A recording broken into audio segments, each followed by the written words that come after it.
Bonjour, donc je suis en compagnie de Flavie et de Morgane, c'est bien ça? Vous étiez toutes les deux donc étudiantes l'année dernière en enseignement à distance. On va revenir sur l'expérience que vous avez passée l'année dernière. Mais avant ça, est-ce que vous pouvez chacune vous présenter rapidement, présenter votre parcours et puis ce qui vous a aussi motivé à intégrer une formation à distance? Ok. Du coup, moi, c'est Flavie. On s'est rencontrés, du coup, on était à l'EGC, en école de gestion et de commerce à Lille. Et on voulait tous les deux partir à l'étranger, mais on voulait pas arrêter les études parce que on s'est toujours dit que après partir à l'étranger, c'est compliqué de revenir en études et vice-versa. Et du coup, là, c'était la bonne opportunité du coup, pour allier les deux. Et on a décidé de faire un master toutes les deux. Après, on a chacune nos spécialités. Moi, je suis en finance et Morgane, elle va vous dire. Du coup, moi, c'est Morgane, j'ai 24 ans. L'année dernière, du coup, j'étais en M1 Management et Commerce International. Donc, pour les mêmes raisons que Flavie, on hésitait entre partir maintenant, revenir faire un master ou master et partir après. Au final, on a fait les deux, mais on n'a aucun regret, hein. Non. Et voilà, du coup, on a validé notre première année et là, on est en M2, Management International et Finance, du coup. Et vous êtes un master de finance, ingénierie financière, c'est Oui, ça? c'est ça. Ok. Si on se replonge un petit peu un an et demi en arrière, là, donc on est en septembre 2024, à ce moment-là, le projet il est déjà mûr ou c'est quelque chose qui est venu un peu plus tard? Septembre 2020. On a réservé les billets en août 2024. D'accord. Donc septembre, on était en train de réfléchir où commencer parce qu'on voulait faire un volontariat. On voulait à la base faire du woofing pour dire d'économiser, comme on avait à l'époque que des revenus d'étudiante quand on était en alternance la dernière année. Et au final, le woofing, ça l'a pas trop fait. Ok. Mais oui, à la base, c'était vraiment faire du volontariat pour dire d'économiser les frais, les coûts, etc. Mais c'est vrai Et- que l'idée, c'était quoi? Plutôt en juin. Quand on a commencé à en parler, je crois que Ouais. c'était l'ouverture de peut-être Parcoursup, tout ça. Je pense qu'on avait déjà des idées, mais ça pouvait pas être concret tant qu'on n'avait pas une formation, Oui, etc. Et quand on s'est penché sur mon master, du coup, la plateforme, et qu'on a vu qu'il y avait l'IAE qui faisait du distanciel, c'est là vraiment où on s'est dit, bon, il y a vraiment une chance. Là, si on peut faire un petit peu voilà, rêver, voyager nos auditeurs, est-ce qu'on peut revenir un peu sur ce parcours, les villes que vous avez traversées, les différentes étapes importantes de ce voyage? Du coup, on a commencé par la Malaisie. On a atterri à Kuala Lumpur, où au début, on a commencé par un volontariat. On n'est pas resté très longtemps parce que bon, les conditions, c'était pas trop ça, et c'était plus compliqué qu'autre chose. Mais du coup, en Malaisie, on a commencé par le sud, on a été sur la côte, après on est retourné dans le centre. En fait, notre but, c'était vraiment de faire chaque pays au maximum. Donc, essayer de voir tous les recoins possibles, essayer de découvrir au maximum la culture, les paysages, les personnes, et vraiment s'imprégner de là où on est, quoi. Et du coup, Malaisie, ouais, on a fait le sud, l'est, on est remonté, on a fait l'ouest et les îles. Et après, par les îles, on est arrivé en Thaïlande, du coup en bateau. Et après, on a fait du sud au nord de la Thaïlande. On a fait du nord-ouest au sud-ouest du On mettra une Laos. carte, hein. Ouais, c'est Pour les compliqué, juniors hein. géographie Ouais. comme moi, hein, d'ailleurs, mais on mettra une petite carte, Du coup, on on verra a les fait le points. Laos du haut jusqu'en bas. Après, Cambodge, on a un peu moins. On était moins dedans. Cambodge, c'était sympa, mais il y a quelque chose qui nous a moins plu que les Ouais. autres pays qu'on a fait. Donc, on n'y est resté que 2 semaines, même si 2 semaines, c'est Ouais, déjà. On peut déjà voir un petit peu du Ouais. pays quand même. C'est déjà pas mal. Et après, Vietnam, du sud au nord. Et après, on est parti en Nouvelle-Zélande. Ok. Dans l'élaboration de ce projet, donc forcément, vous aviez en tête l'idée de valider cette année à distance. Vous aviez besoin de quoi concrètement, techniquement, matériellement? Qu'est-ce qu'il vous fallait juste pour le bon déroulé de la formation? C'était surtout, on a emmené nos ordinateurs forcément, mais c'est surtout le temps à trouver parce que du coup, on voyageait et on restait grand maximum 3 nuits à des endroits, sans c'était 1 ou 2 nuits. Donc là, le temps de s'installer, de refaire le sac le lendemain, tout ça, ça prenait du temps. Et il fallait en plus trouver sur la journée travailler. Donc souvent, on prenait des gros moments, des journées entières où on bossait pour pas bosser les quelques jours d'après et pas bosser un peu tous les jours qui du coup pouvaient être plus contraignants parce que des fois il y avait des longs trajets, des journées entières ou quoi, donc on peut pas forcément travailler. Mais ouais, on a assez bien géré cette partie-là. Enfin, on allait dans un café et dès qu'on avait des moments un peu vides où il faisait pas forcément beau, on se dit bon on va travailler. Vous aviez juste besoin en fait d'une connexion Wi-Fi et puis basta, C'est quoi. ça. Ouais, c'est ça. Bah, après, on avait dans le sac à dos, du coup, comme elle disait, l'ordinateur. Après, un petit carnet, un stylo pour prendre des notes, faire des exercices. Et en soi, on n'a rien besoin de plus. Au début, on avait pris les livres de la formation, mais pour être totalement honnête, on les a pas du tout utilisés. Ils étaient D'accord. très lourds dans le On sac. coupera, c'est vraiment- Et c'était très lourd. Donc, ouais, je comprends. ça, à ne pas refaire s'il Ouais. faut conseiller quelque chose. Mais franchement, l'ordinateur, tout se fait Suffisait, dessus. il n'y avait Ouais. même pas besoin de VPN. Enfin là, je pense à ceux Ouais, qui non, du voudraient tout. aussi faire comme vous, qui peuvent se poser des questions. Ouais. Ok. Ouais, Juste non, le franchement. Wi-Fi, et puis en fonction des forfaits téléphoniques. Enfin, nous, on avait Free. Et il y avait des pays où on avait 35 gigas compris, donc on n'avait même pas besoin de SIM. Et s'il n'y avait pas de Wi-Fi, ben, on se faisait un partage de connexion. Ok. Il n'y avait pas de hors forfait ni rien, donc parfois on s'adaptait, quoi. Et entre voir là comme ça tout au long des journées des paysages magnifiques, puis aussi peut-être être confronté à des réalités un petit peu éloignées du monde occidental, et après vous replonger dans de la finance, finance de marché, comptabilité de gestion ou du commerce, est-ce que le contraste était pas trop rude? Est-ce que c'était facile de passer d'un univers à l'autre comme ça, de tout de suite se mettre dedans?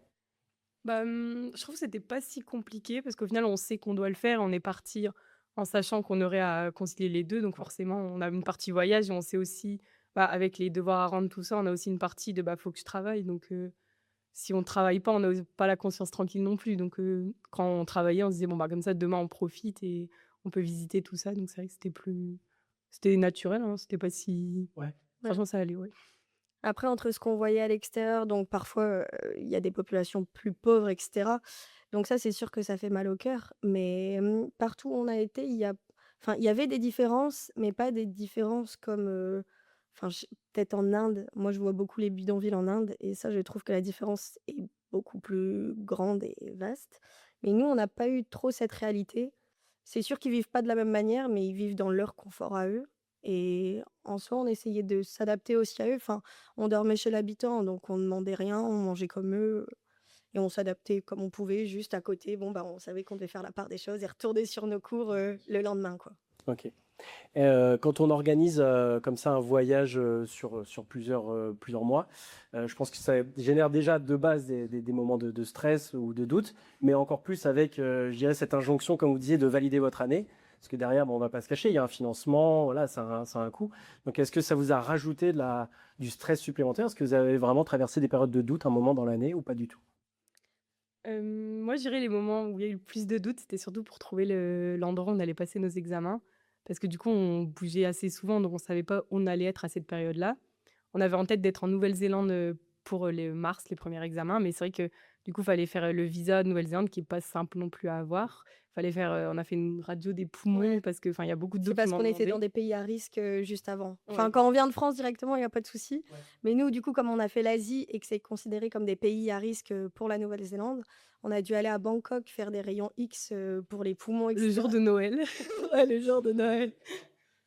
Ça, c'est un peu cocasse. Mais sinon, en soi, il n'y a pas eu tant de Non, bah, une fois qu'on avait difficultés. trouvé l'alliance française, on avait le retour, on se disait: «Bon, bah, on a ça de sécurisé», on a pris le billet d'avion et Est-ce que oui, vous avez eu le sentiment justement d'être accompagné, que ce soit par les services de l'État français ou aussi même par l'IAE de Poitiers, le service administratif de la formation à distance? Bah, franchement, Jean-Vincent, il était enfin, on l'a rencontré là, du coup, pendant les examens pour la première fois en vrai, mais il a toujours été là, à répondre à nos mails très rapidement, à l'écoute, il nous aidait, il nous aiguillait aussi parfois. Donc, franchement, on n'a pas eu beaucoup de contact avec, l'administration en soi parce qu'on n'avait pas beaucoup de demandes, mais le peu de demandes qu'on avait, c'était avec Jean-Vincent, et il était toujours là pour nous répondre. Donc ouais, ça, c'était il a top. toujours été super réactif et Ouais. bah, c'est vrai qu'on n'était pas forcément proche de la formation et l'université parce que on regardait rarement en temps réel les classes. On a essayé, c'était quoi? 1 heure ou 2 heures du matin, mais bon, tu es là juste pour être là, quoi. Enfin, tu peux pas vraiment te concentrer et tout ça, donc bon, on a arrêté de les regarder en direct, on les regardait en replay,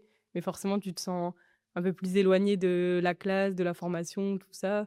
Donc ouais, le contact avec, bah, Jean-Vincent, du coup, ça nous rapprochait de l'université. Ouais. Oui, bien sûr. Parce que souvent, on le voit dans le cadre de la formation à distance, les promotions, elles s'organisent notamment via des conversations WhatsApp. Est-ce que vous en faisiez partie ou clairement, c'est vraiment une année où le collectif a été mis un peu de côté du fait de votre éloignement? Non, bah, il y avait les Ouais. groupes WhatsApp, on parle encore maintenant dedans, enfin les groupes n'ont pas changé.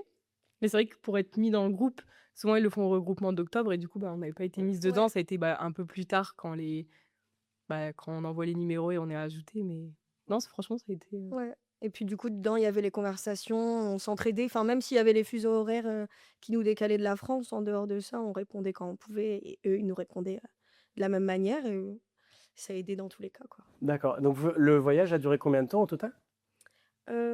Presque 11 un an, mois. hein, ouais. Ouais, un peu moins d'un an. D'accord. Et tous vos examens, donc vous les avez passés dans des centres, Délocalisé. Ouais, ouais. délocalisés. Il y en a un, c'était dans l'île Nord. Les deux, c'était Ouais. dans l'île Nord de la Nouvelle-Zélande, mais un dans le sud, c'était Palm North. Ouais. Palms North. Palmerston North.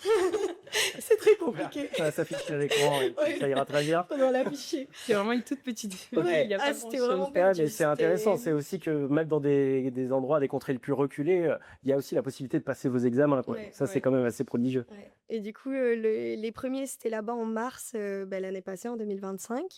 Et les deuxièmes, en juin, on les a fait à Auckland. Comme on habitait, on travaillait là-bas.